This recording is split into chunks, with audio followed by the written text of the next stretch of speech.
BJP తీసుకువస్తున్న VBG Ramji చట్టం కూలీలకు ఉపయోగం లేని బూటకపు చట్టమని పీసీసీ అధ్యక్షురాలు షర్మిల విమర్శించారు. ఉపాధి హామీ పథకం పరిరక్షణ యాత్రలో భాగంగా బాపట్ల జిల్లా పర్చూరు, చీరాల నియోజకవర్గాల్లో ఆమె పర్యటించారు. వేటపాలెం మండలం కొత్తపేటలో జరిగిన సభలో షర్మిల మాట్లాడుతూ కాంగ్రెస్ అధికారంలో ఉన్నప్పుడు ప్రతి సంవత్సరం కూలీలకు 100 రోజుల పని కల్పించామని తెలిపారు. ప్రస్తుతం ప్రభుత్వాలు ఉపాధి హామీ పథకాన్ని పూర్తిగా నిర్లక్ష్యం చేస్తున్నాయని ఆరోపించారు.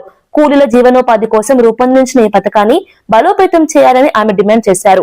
కార్యక్రమంలో మాజీ ఎమ్మెల్యే ఆమంచి కృష్ణమోహన్, మాజీ ఎంపీ జేడీ శీలం పాల్గొన్నారు. 100 రోజుల పని కూడా ఇవ్వలేదు. 100 రోజులు కూడా పని ఇవ్వని వాళ్ళు మేము 125 రోజులు పని ఇస్తాము అంటే ఎలా నమ్మాలి?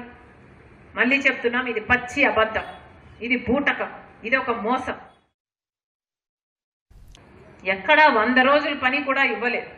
100 రోజులు కూడా పని ఇవ్వని వాళ్ళు మేము 125 రోజులు పని ఇస్తాము అంటే ఎలా నమ్మాలి?